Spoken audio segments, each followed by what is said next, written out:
What's going on, everyone? Welcome back to the channel. I am your host, Peter Parkour of the Distorted Theorists, and I am here today to review the newest episodes of Daredevil Born Again Season 1 on Disney+. Now, before we get into anything else, as always, there's a little bit of housekeeping. If you are new to the channel, make sure to hit that subscribe button down below if you're enjoying the content, and especially if you want to tell your friends to subscribe as well. If you are returning to the channel, as always, make sure to hit that like, share, and comment down below to tell us, the Distorted Theorists, what you think of Daredevil Season 1, Daredevil Born Again Season 1. Now, without any further ado, let's get into the review for the newest episodes of Daredevil.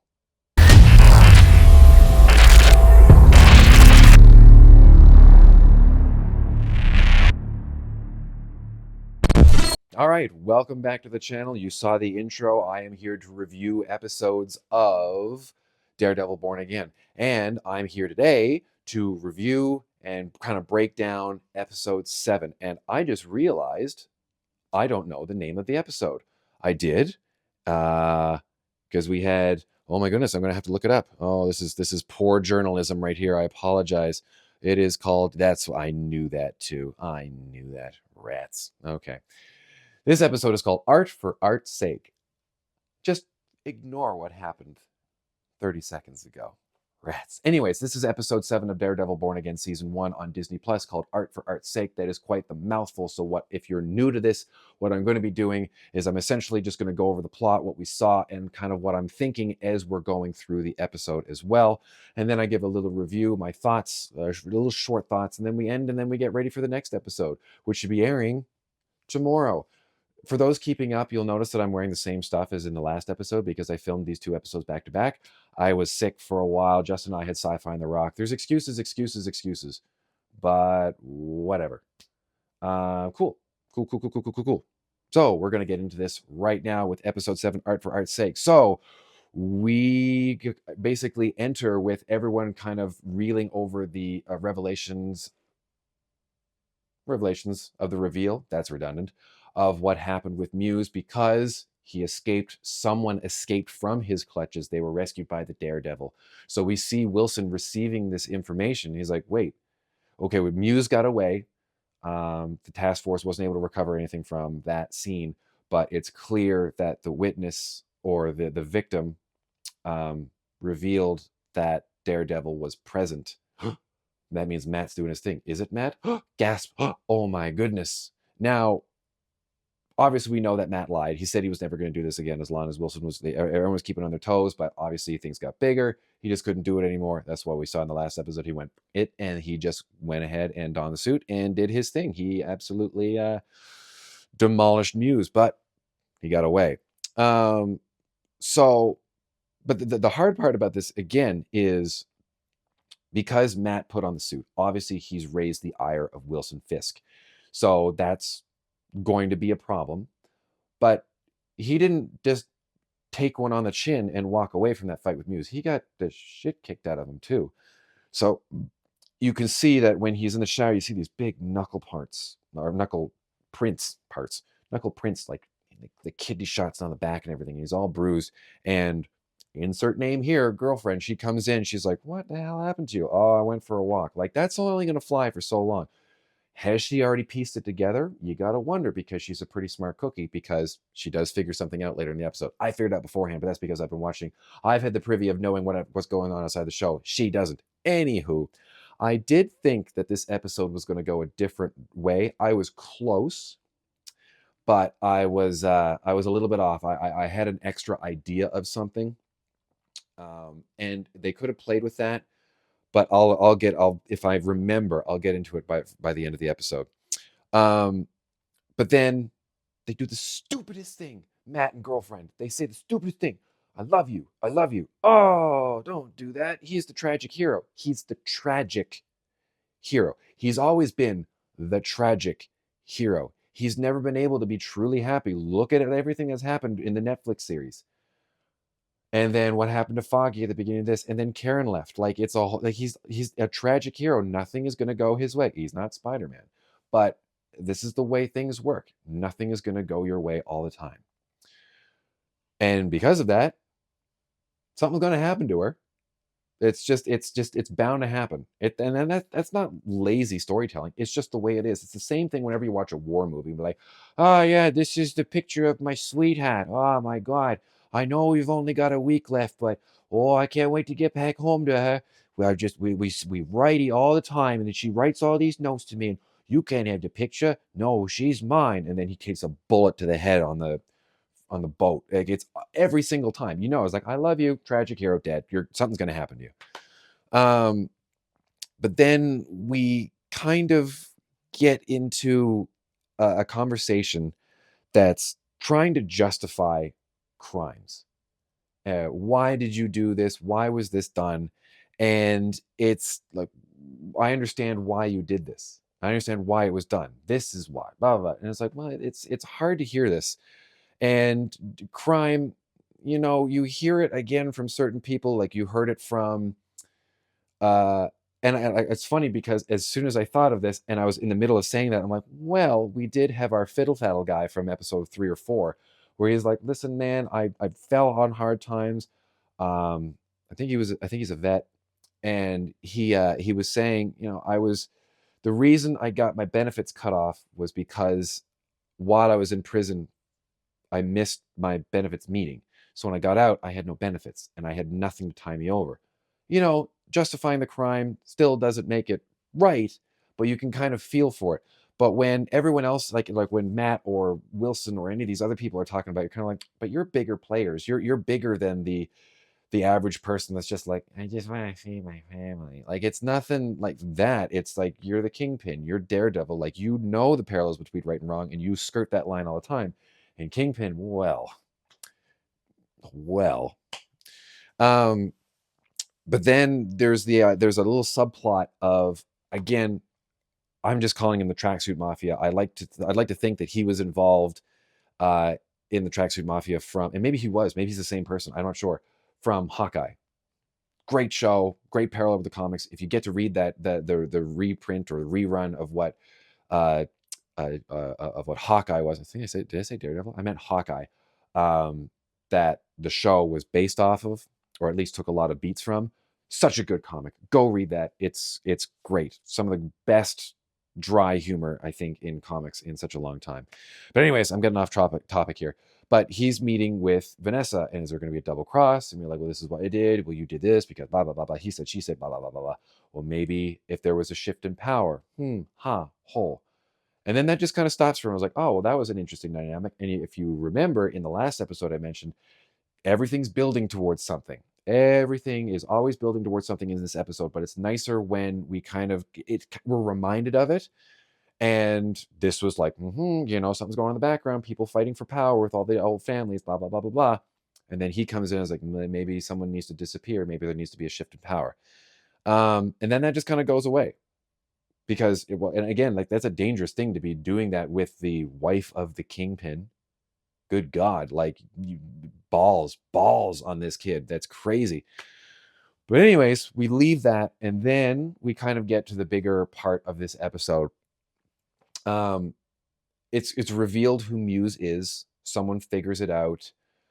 And this is kind of where I thought the episode was going to go. I thought, because Wilson Fisk was like, well, Matt Murdock went on his word. That rascal. I can't have this.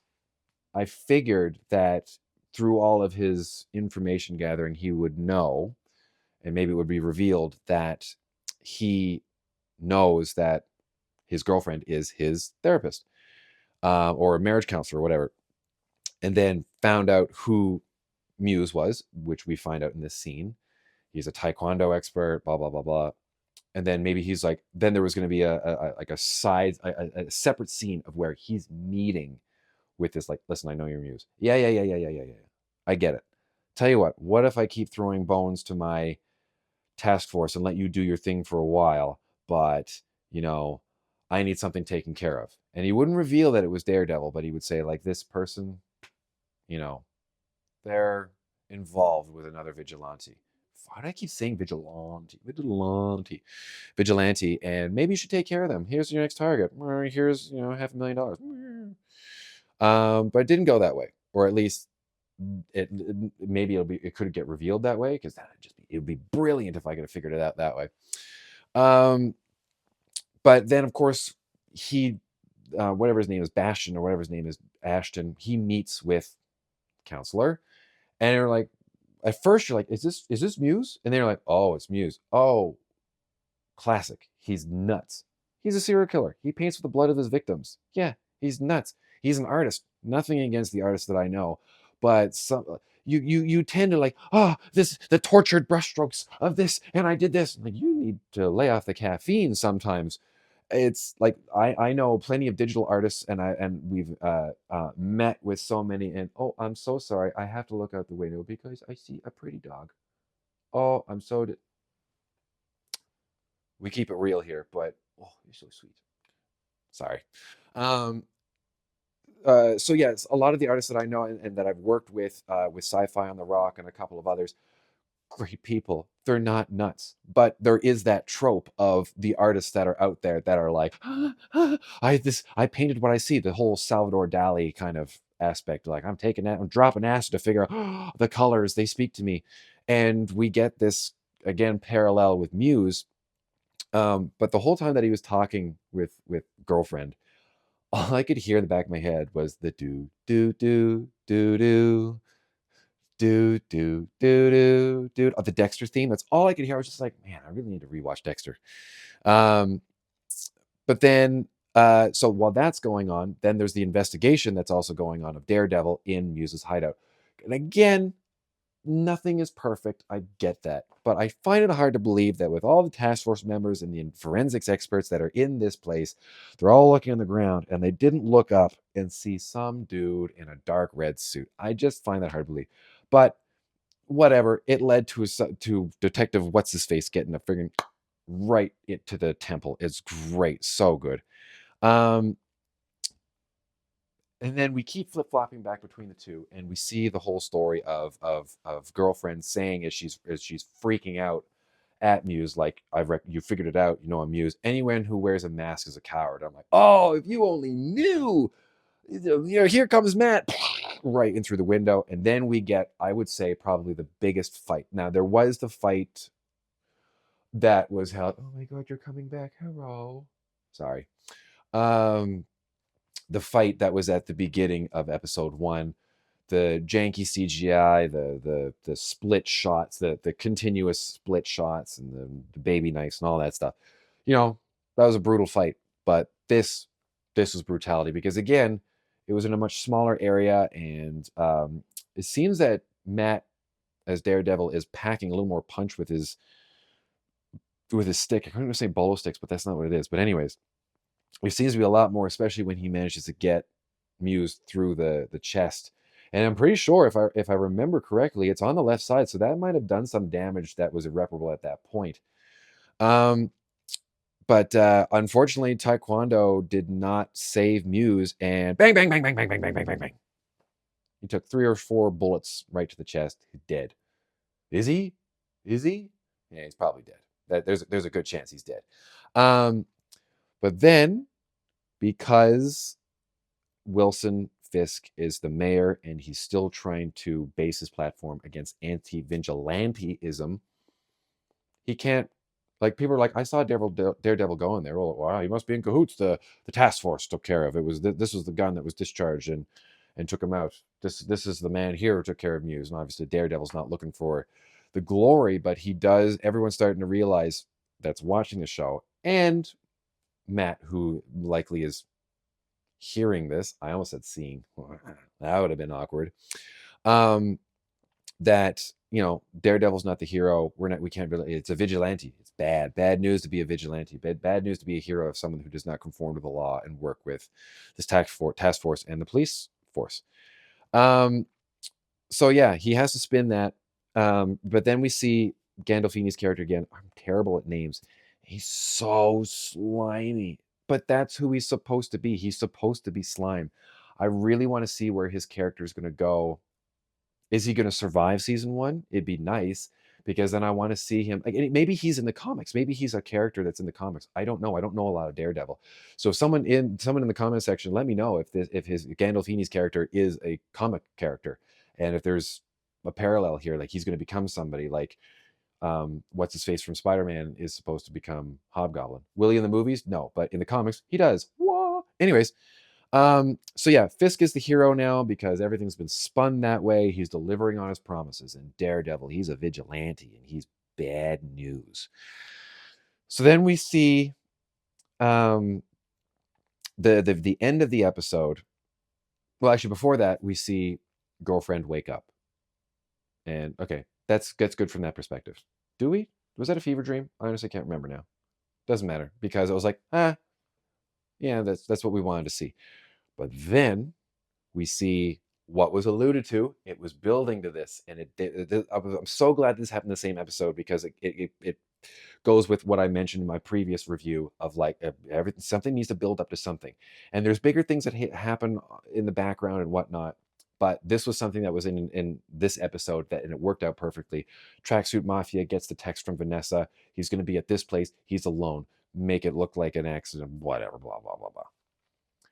And you could see the way that the shot was set up. I'm like, well, we know that something's going to happen here, but it's still slightly ambiguous what happens. Tracksuit Mafia comes in. He enters from the rear of the restaurant, or at least from behind Wilson, and we see him eating his nice succulent Chinese meal. And he's about to get to the dome, and then you see a muzzle flash from in front of Wilson in the shadows. And then his other crony, his other aide in the office, pops out. And Wilson said something at that point, and I can't remember exactly what it was, but it was something along the lines of like, tell my wife, I asked my wife if she would like me to bring anything home. And then it's unclear, and maybe someone else can shed some light on this, because it wasn't made clear, at least to me, if Vanessa had told Wilson that this was going to be happening, and then that's why Buddy was in the shadows waiting to kill him, or if Wilson knew that this was going to happen, or didn't know, but Buddy was just there, happened to be waiting in the shadows. So was that message to Vanessa being like, I know what you tried to do just then. We're going to have a discussion. Or is it like Vanessa talked to Wilson to say like, if we're going to cement our relationship and we're going to keep this going together, well, this is a sign of growth. Someone's coming to kill you. Buddy can hide in the shadows. That's where I think it would be from the character growth, or at least the kind of development of her character through meeting with girlfriend counselor. But wouldn't it be a cool power struggle if the person that Wilson has been screaming about for the last 3 seasons in Netflix says, Vanessa? She's like, well, you know what? Like you're too goody two shoes now. You're trying to better the city while undercutting our profits from our business opportunities. So maybe it was crystal clear to someone else. And if you can, please explain it to me. That's fine. I'm willing to engage. I'm willing to converse about this. If I'm wrong about something, please let me know. Or if it was left ambiguous, ooh, that's kind of cool, because it's going to be another power struggle. So that was art for art's sake. Something in the next episode is going to be dealing with Bullseye, because the screenshot that they keep showing for like, this is what episode 8 is. It's Bullseye with a bullet in his teeth. So what this means, don't know, but there's going to be some Bullseye, and we're getting close to the finale. We're getting close, because that's episode 8, and the finale will be episode 9. So we're going to be cluing up season 1 of Born Again very shortly. But with that, that's going to be it for me. I did enjoy this episode. I find it was better than the last one, because now, again, we're building. We got some fights. Muse is dead. We're seeing Wilson, trying to win over the city more than he already has. Daredevil is clearly being pushed to the side. Now Wilson is going to be interacting more or working more towards getting Daredevil out of the picture, because there's a promise, and that promise was broken, and he's the kingpin. You don't break promises with the mafioso. So yeah, I'm going to give this one 8.5, not a 9. It was better than the last 2. Nothing amazing, but again, it's filler because we're leading up to something big, and I have a feeling that in the next 2, well, at least in the next episode, we should have like a moment, and then like, I can't wait for the finale, and then there's going to be something big in the finale. That's generally how it works. Prove me wrong.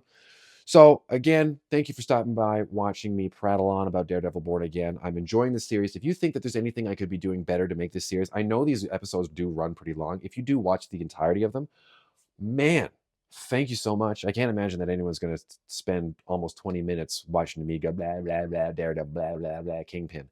But if you did, thumbs up. Solid high five for that. So yeah, again, if you're new to the channel, please subscribe. We're on our way to all the higher numbers of subscribers. I'm tired of saying all the different numbers, so we're working on increasing. We want that YouTube plaque. And we're going to need 2. You hear that, YouTube? Because one's going to have to stay at Justin's and one is going to have to be at mine. So, con. And if you're returning to the channel, thanks for stopping by. As always, we love to have you. Make sure to share, make sure to like, tell your friends about us, get them to subscribe, and comment down below what you thought of Daredevil Born Again Season 1 so far, and where you think the season's going to go, and maybe some allusion to stuff that could be happening in Season 2, because we know that Matthew Lillard has signed on for Season 2. Who's it going to be? The rumor mill is saying that it's going to be Stiltman, who I'm pretty sure is a Daredevil villain. Daredevil villain. What show are we watching? A Punisher villain, or enemy, or foe, adversary, whatever you want to say. But anyways, that's enough for me. Thanks for stopping by. I am Peter Parkour of the Distorted Theorists, and like we always say around here, keep it real.